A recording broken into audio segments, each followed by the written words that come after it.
Rated by C. Savita. C. Savita completed a PhD from the Department of English, University of Hyderabad. Since then, she has been working as an assistant professor, offering courses to undergraduate and postgraduate students in areas related to communication skills and literature. She is interested in popular literature and has worked in the areas related to women playwrights. She is currently working as an assistant professor in the Department of Humanities, Mahindra University, Hyderabad. Her current course offerings include an elective course on detective fiction. Thank you so much. All of that is anywhere there on the website. So we are going to follow the same protocol. I'm not going to introduce the authors we have. And I do hope that the kind of the discussion that we have will make up for the numbers.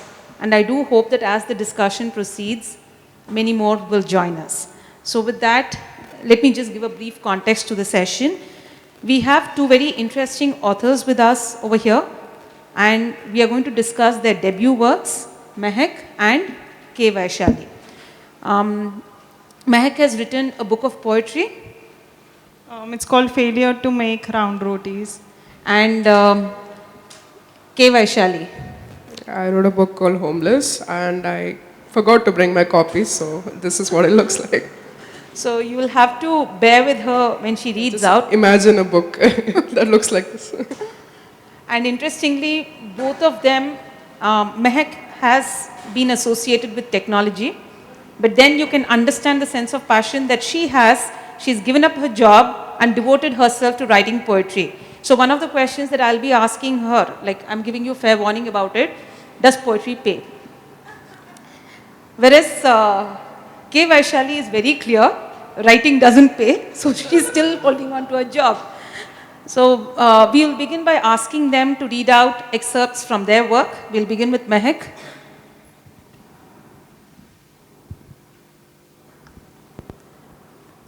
So this poem that I'm going to read from my book, it's the titular poem of my book. It's called How to Make Round Rotis. And just to show off hands, if you've ever tried to make rotis that were not round, I won't ask you if you know how to make round rotis. Awesome. Snatch the book she's reading intently. Pull her hand, her weight if you have to. Hit her with a rolling pin if she refuses. This is for your own good, beta. Take 2 cups of unbound flour in a mixing bowl. Add 3/4 cup of water of discontentment. Knead with knuckles of fragile hands. The girl should be soft, smooth, and pliable. No, the dough should be soft, smooth, and pliable. This is for your own good, beta. Remove a dream from the dough. Roll on hands until confined to a circle. Place on the rolling board and flatten it with a rolling pin. Toss the roti on the virtuous tawa. Round and puffed, serve it for a worthy fortune. Tell her again, this is for your own good, beta.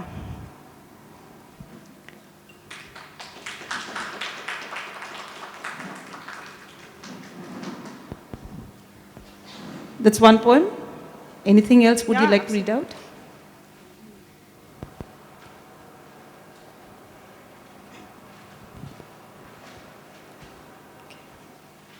I'm going to read another poem. This is my favorite poem from the book, simply because it was my first poem to ever get published in a journal.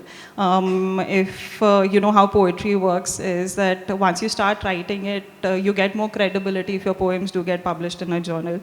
And this also tells the story of a woman from childhood to womanhood and even after. This is the poem closest to my heart from the book.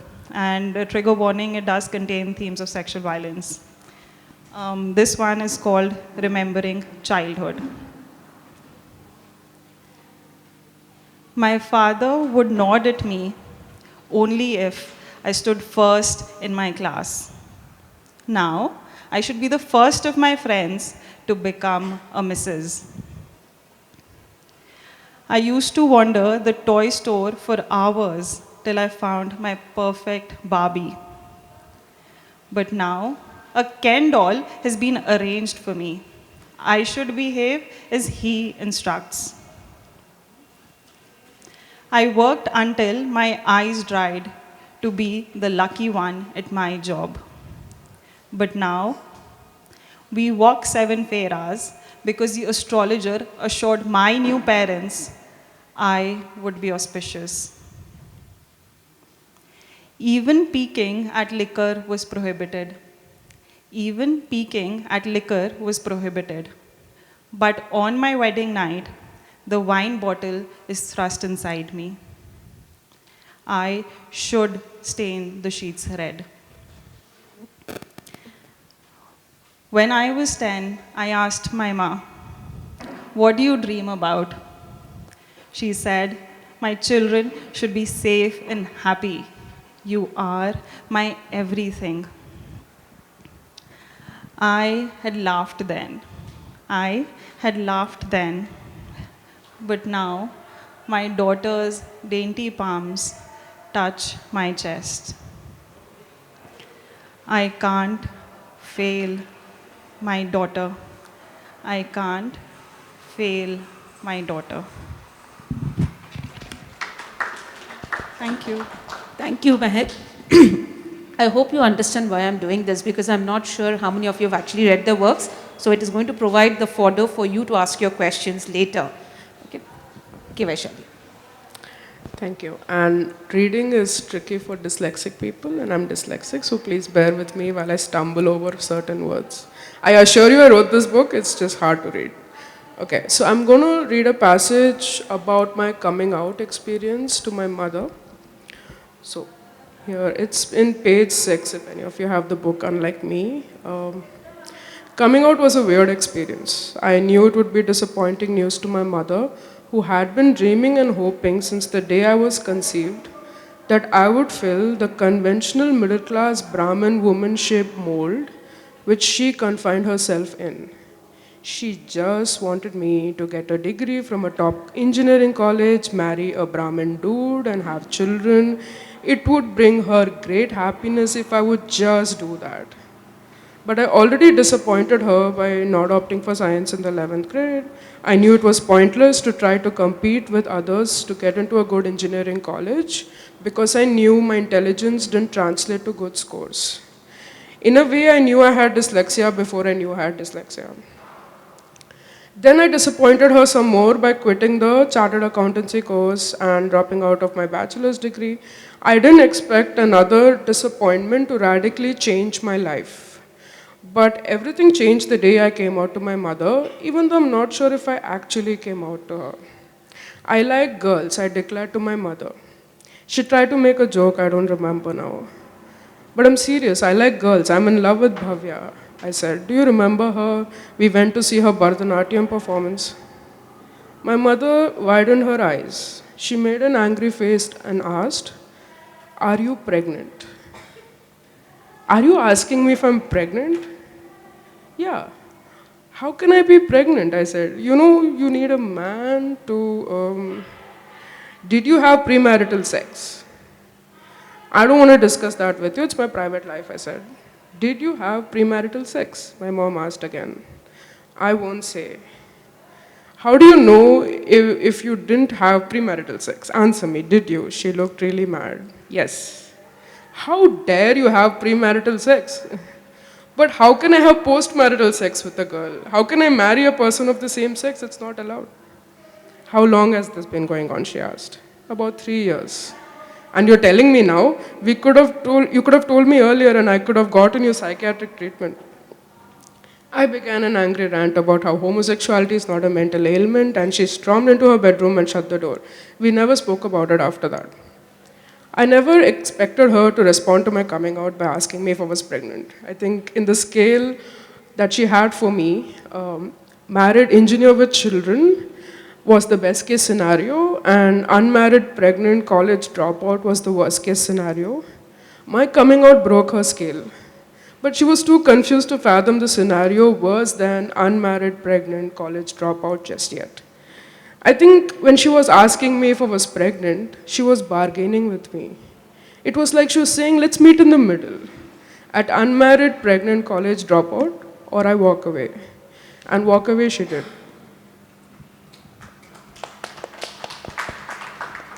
Thank you, K. Vaishali. Now, to begin with, this is a question for both of you.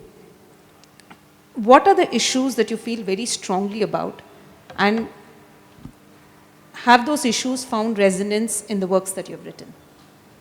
Or rather, the work that you have written? For me, I feel that I couldn't have written a poetry book without having those emotions, right? Because poetry is, at the end, about emotions. Things that I do feel strongly about, obviously, feminism. I'm still upset that Greta Gerwig and Margot Robbie didn't get a nomination for the Oscars. But more so because I think from childhood, we've been told, all of us have been told as girls to excel, not to make a career out of it, to make a hobby out of it, which we come to know about only later, to get married and have children. And that is how the success of women, unfortunately, even today, is defined.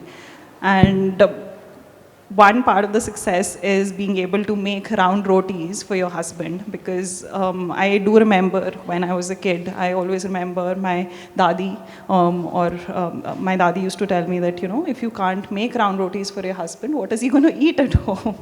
And my mom, the feminist that she was like, okay, we'll, figure it out as we go.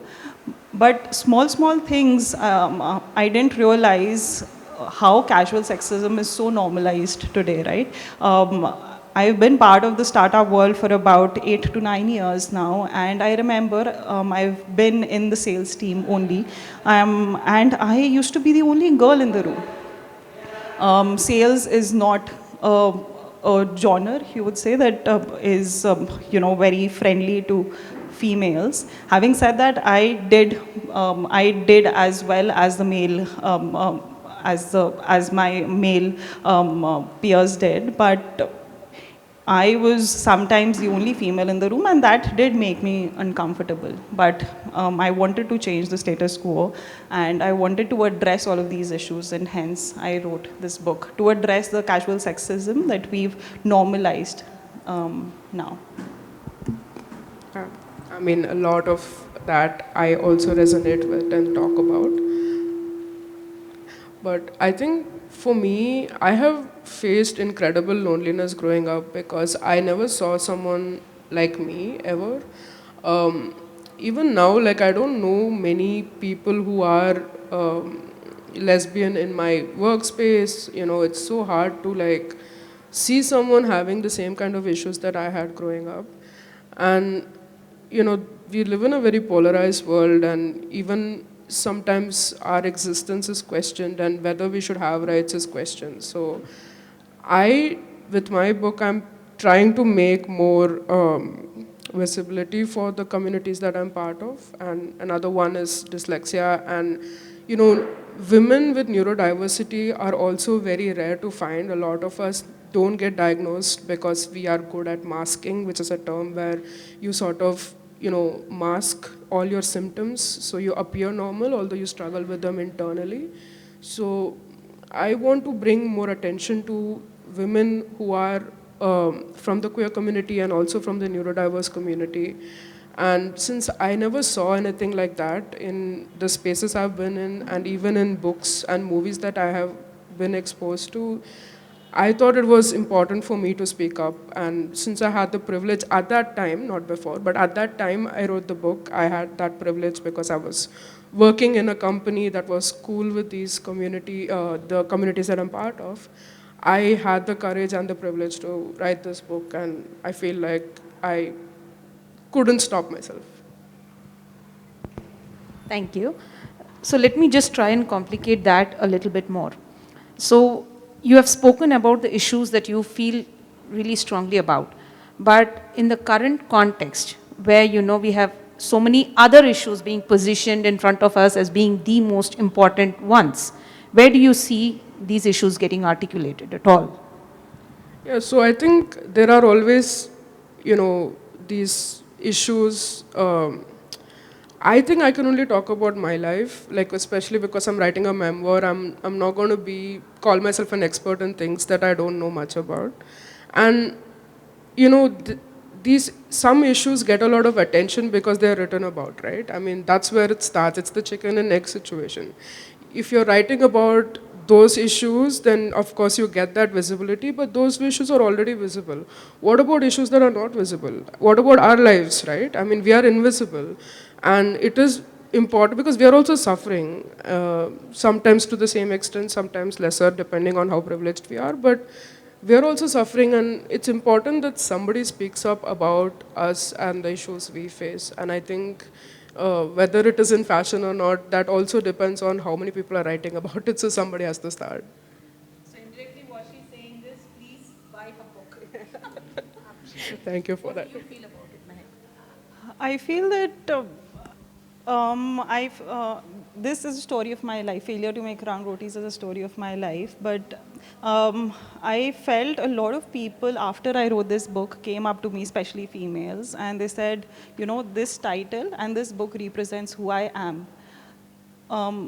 Belittling women to just rotis, and metaphorically I'm speaking, right? It could be something as simple as the complexion that we have. Women are always told fair is proportional to beautiful. If you're not fair, you're not beautiful. It could be, if you get married by 24, then you're okay. The society labels you as a bad apple if you get married, if you don't get married, or if you get married after 30. There are too many problems. So I felt that I talk about the simple issues because I've faced most of these. I want to talk about the larger issues, but maybe in the second book. Thank you for that. Now, Vaishali, a significant part of your book is also about your experience in a higher educational institution, especially in the residential context. And the discussion that we were having earlier, you were also mentioning something about your own experiences in an educational context and how that informed some of the poems that you have written. So can you please, talk about that? Sure, yeah. So, when I came into University of Hyderabad and I was, put up in a hostel, at that time there was this news article about a lesbian woman who was part of Banaras Hindu University, and she had been kicked out of the hostel because she was lesbian, and they found out. Even though she didn't really creep anyone out, she didn't make unwanted advances, just the fact that she was a lesbian was enough to kick her out of the university hostel. And she was partially blind as well, but there was no mercy for her. And she got kicked out, she was outed to her parents, and she had to face all that consequence. And I joined University of Hyderabad at the time when Rohit Vamula also, that whole issue had just sort of ended, and he had to unfortunately take his own life because he was also forced out of the hostel, right? So in that backdrop, to go into a hostel, how safe would I feel to be myself was my, big thing. And obviously I didn't feel safe. I didn't tell anyone about who I am because I thought, my situation in the hostel was very precarious. I could be thrown out at any time. And it's not like my parents would gladly take me back home if I had already dropped out of 2-3 courses by then. So this was my last chance at not thriving well, at existing in a university and trying to get a degree. So there was no way I could have, I had too much to lose by even a speck of, showing myself to people. So we think universities and schools, and I was also bullied in school for, I was fat shamed in school a lot. So, we think these spaces are safe, and, this is where these spaces, we are young when we are here, right? In the most formative years of our life when we still don't know how to fight for ourselves. And these spaces, no one's safeguarding them actually. There are no institutional safeguards in place in these spaces. We just say no ragging, no bullying, and that's it. How much of that is actually happening, how much of that is actually there is no accountability in these spaces, and that's really scary. It is, absolutely. And coming from a place where I've been bullied through most of my school, I used to hate going to school. I used to find reasons not to go to school simply because I come from a normal middle class family where mental health doesn't even matter, right? It's an alien concept to all of us.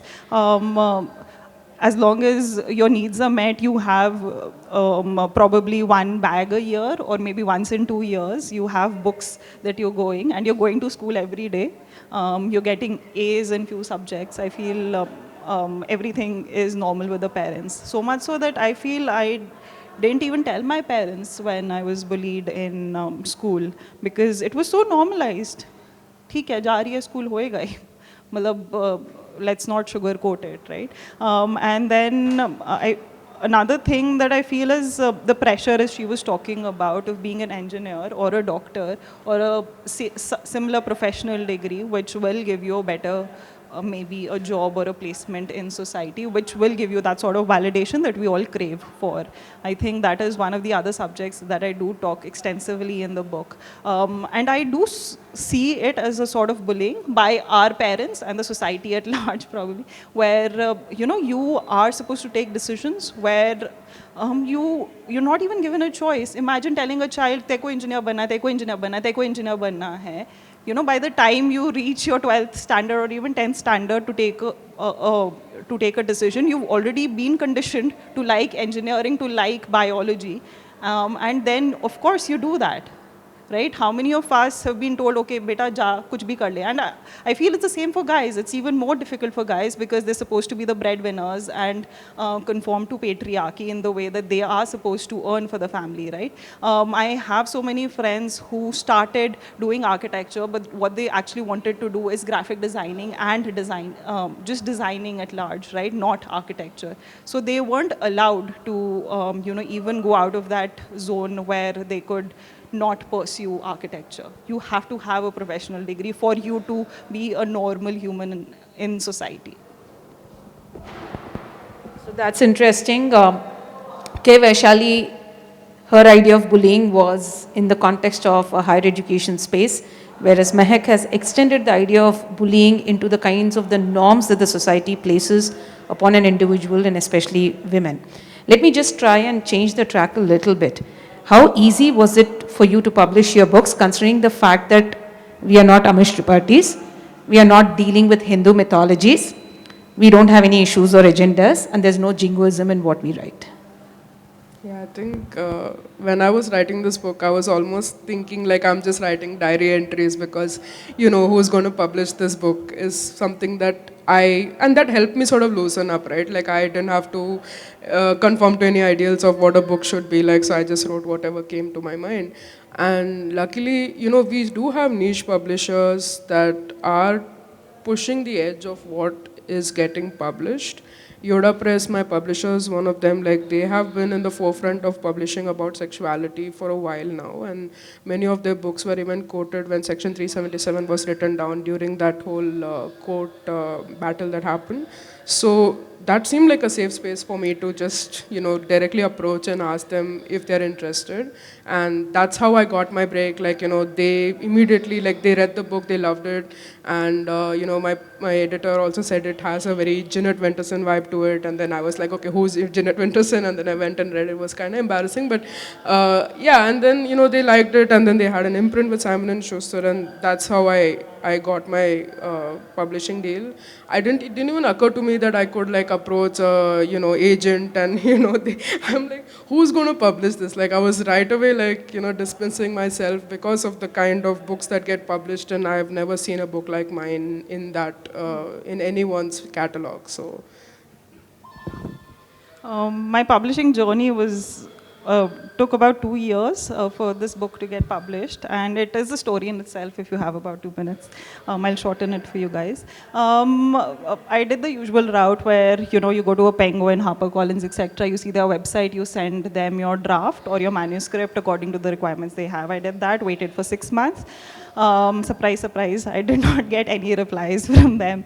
And I said, okay, how do I make this better, or how do I, be upfront or more proactive about this opportunity?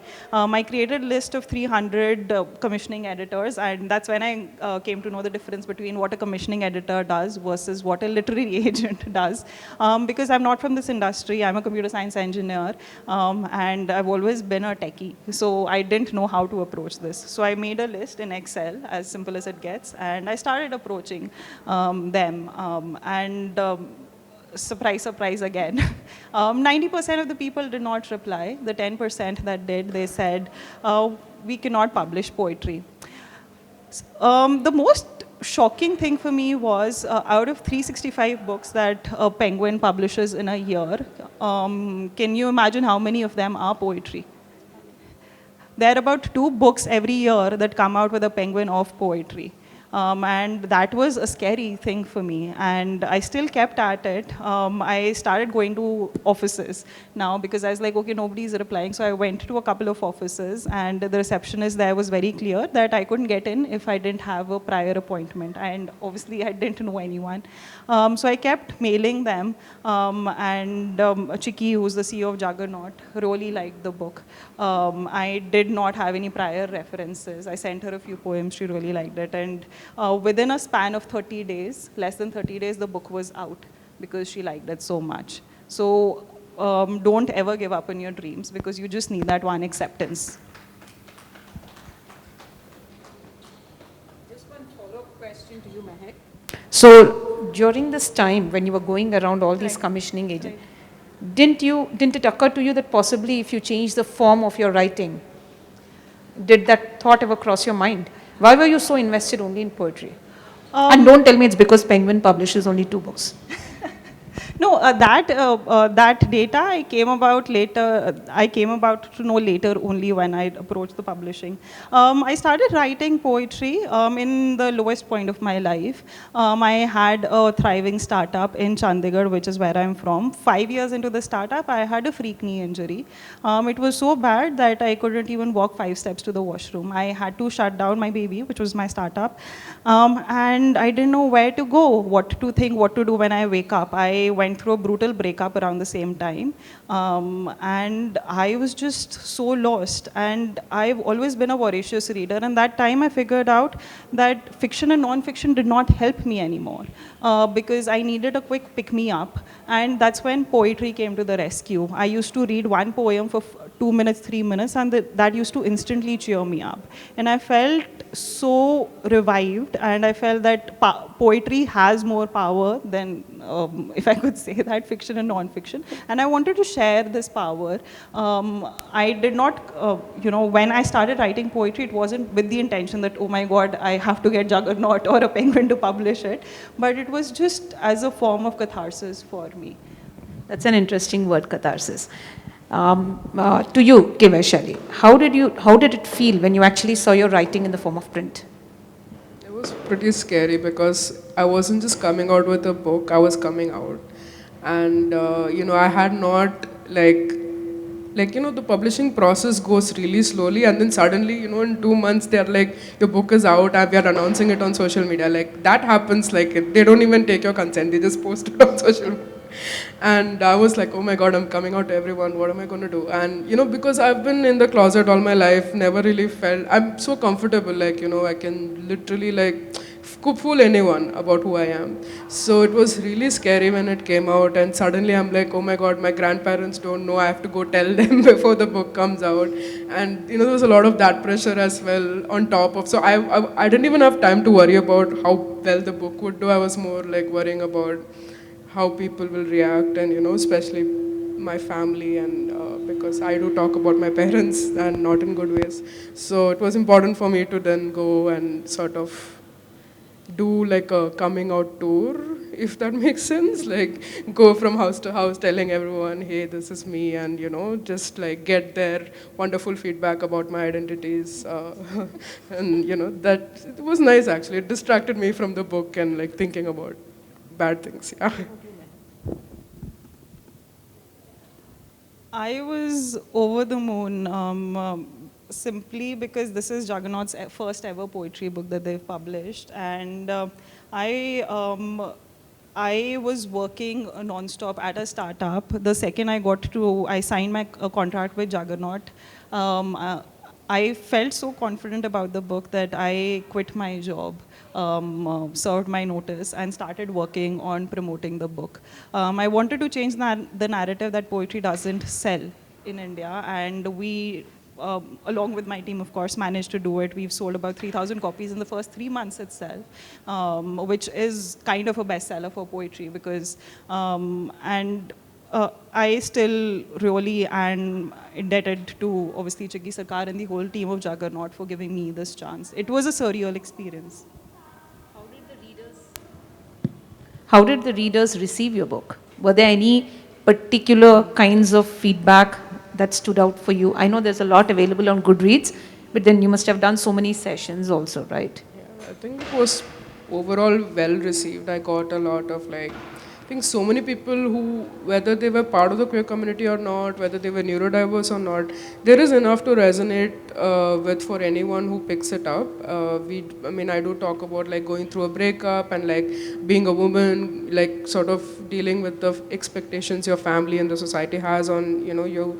So there is a lot for anyone who wants to read the book, and I think that was a good thing, and a lot of people came back and said they resonated with it. They hadn't read anything like it, and they enjoyed. Of course, there were those stray feedback that was kind of confusing sometimes. People were gaslighting me and saying your life isn't that bad for some reason, and I'm like, okay, thanks. But anyway, so there is that, and then there are people who say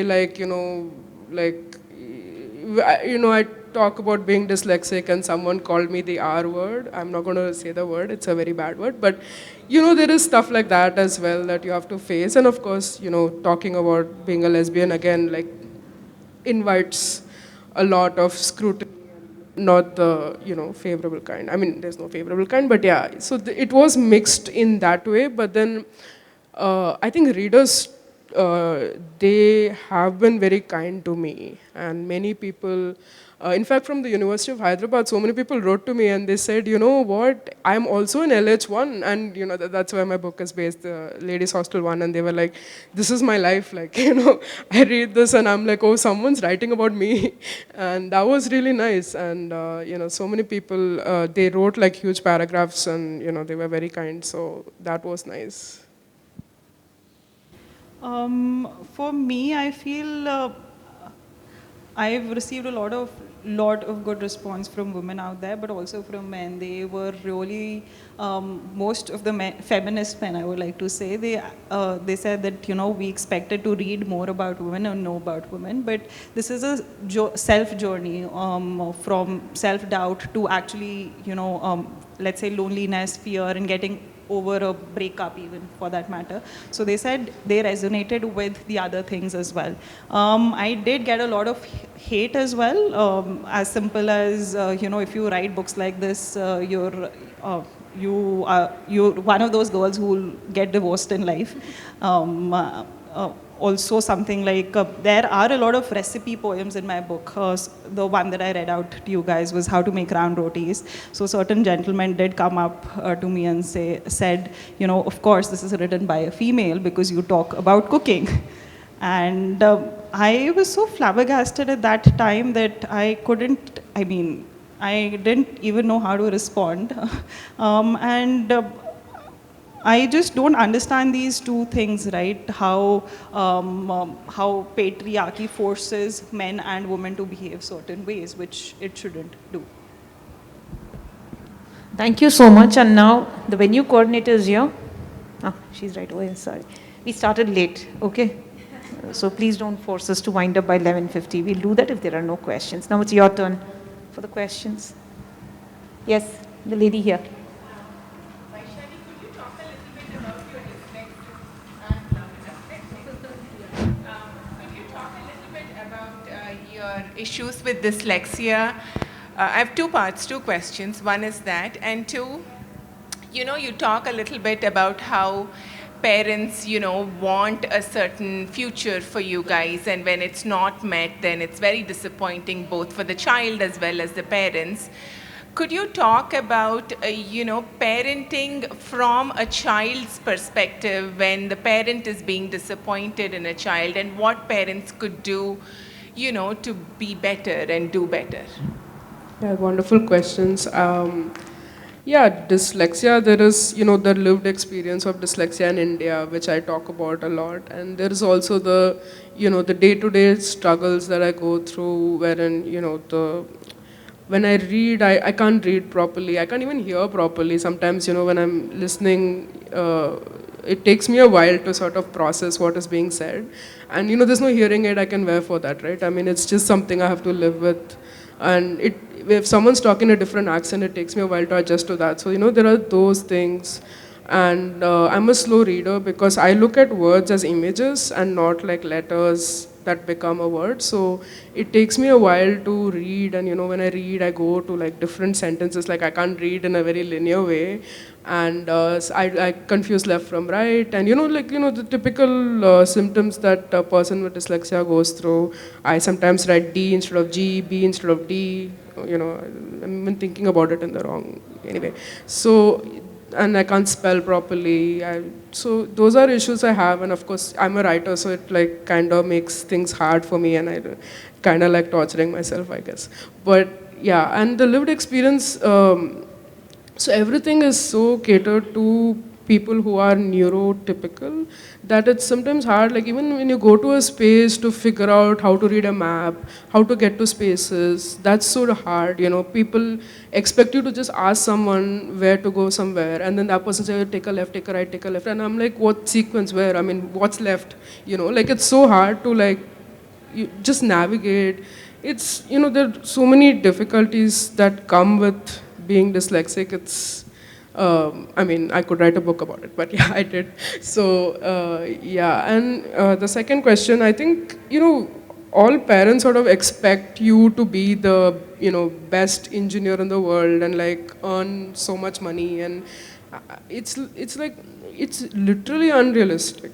I mean, not everyone can do that, right? There is just 1% of the population who can. So there is not enough emphasis on different intelligence, different way of learning, different way of, expressing oneself. And I mean, what success looks like can't be one thing, I think. And that is where a lot of parents go wrong. They try to fit their children in that mold. And they want their children to succeed in that one specific way. And if they don't, then they are, disappointed. There needs to be more flexibility. You need to first see what your child is good at and then have expectations based on what your child is doing. That's a healthy way of, pushing your child, trying to get them to work harder than they are. And that's a good thing. We always want some pressure so, you can go forward in one way. You want your parents to root for you, but not in a way where it's hard for you to even survive and breathe. So I think that's where a lot of parents can think differently. Okay.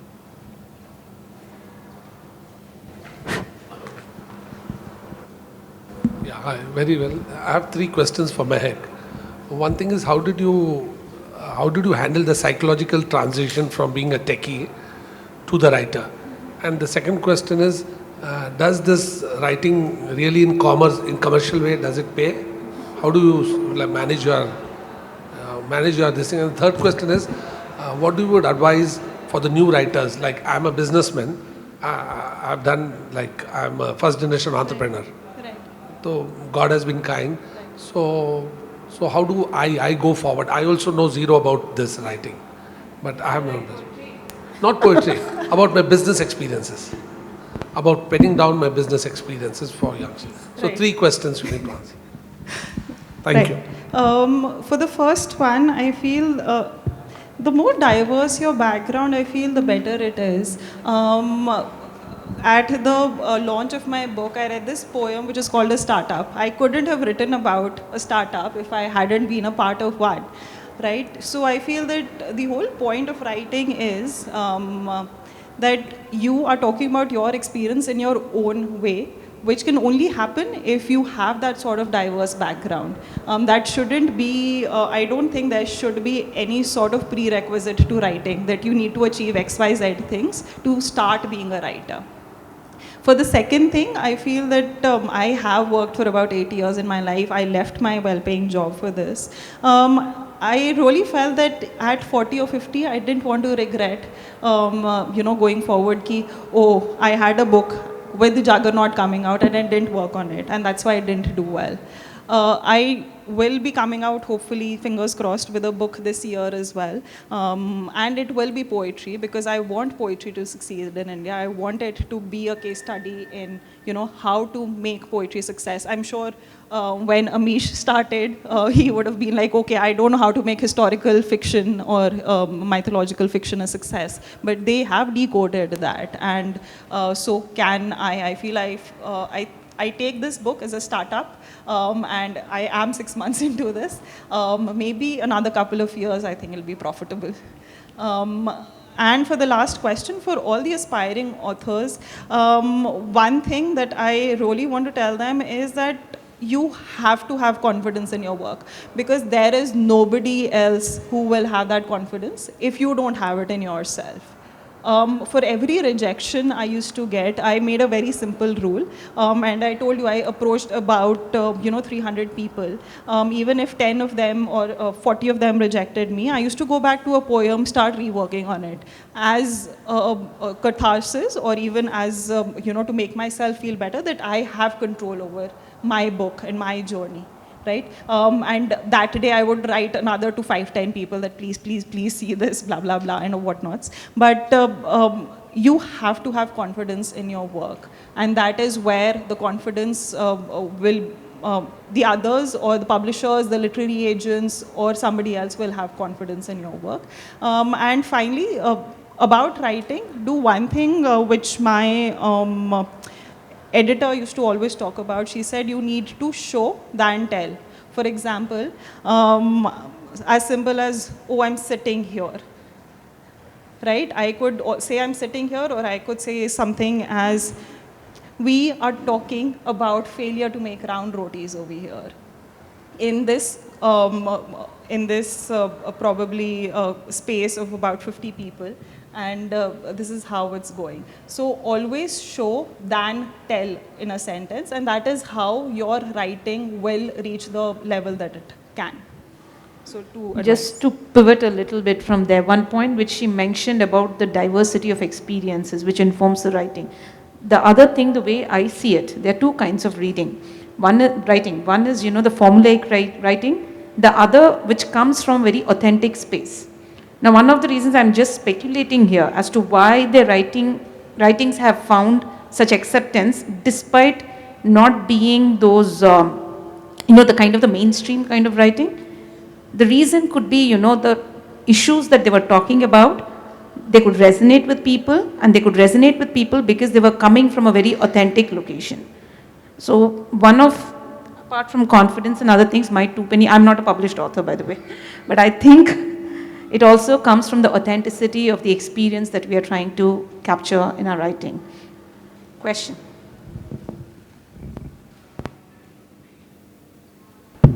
Yeah. This is for Vaishali.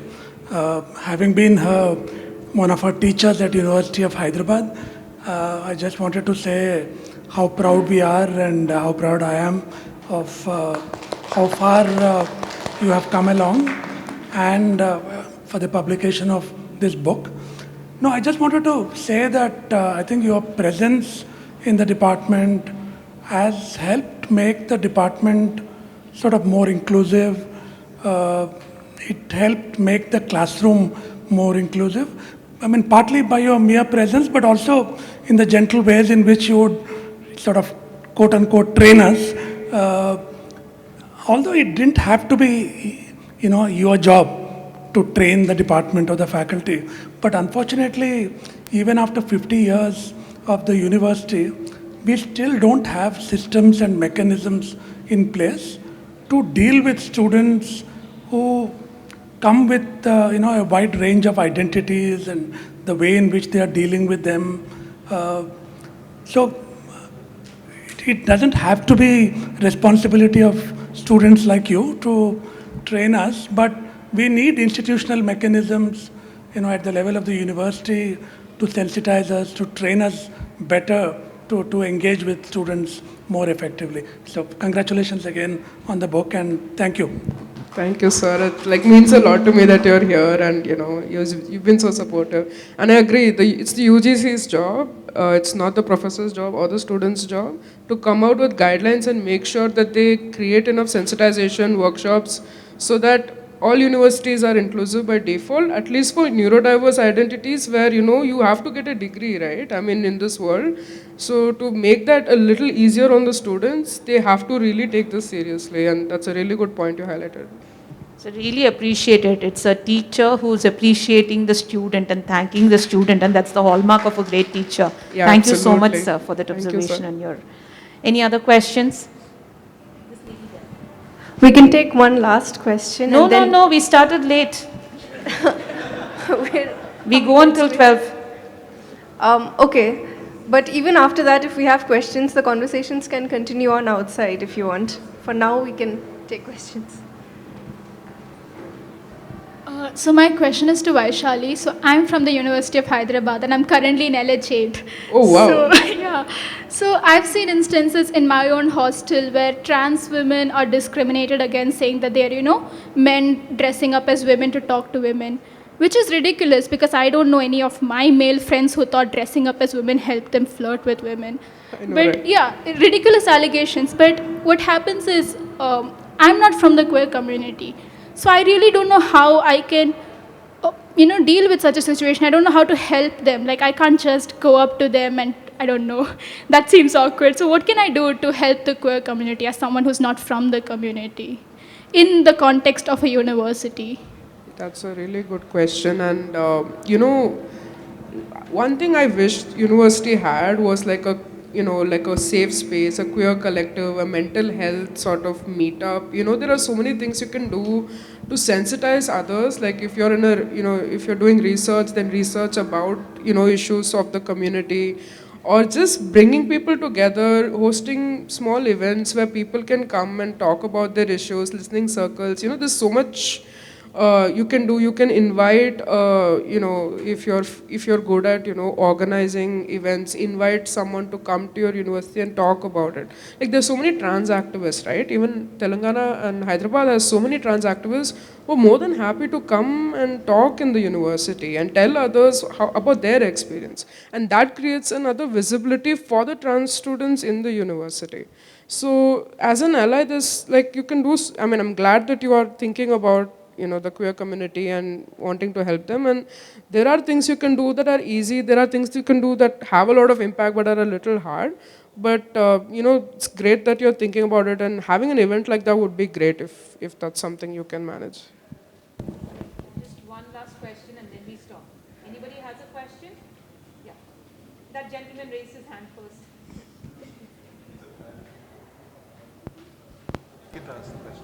Well, thank you. How do you deal with the discomfort of honesty? I think I have had to deal with the discomfort of dishonesty for the longest time, right? I've been in the closet for decades, and I've also been, hiding a lot of things that I have gone through. And you reach a point where you just get tired from the lies. You just want to isolate yourself from the world.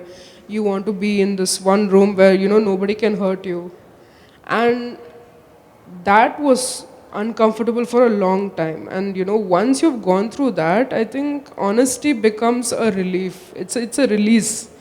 Wherein once you're honest, you just feel like, you've opened up to the world. And, even then there is hurt, there is a lot of things that can go wrong, but dishonesty is just something, once you lived with it for a long time, you start to feel shame. There's so much depression and so many anxiety, everything that you go through from being dishonest, that honesty almost feels like,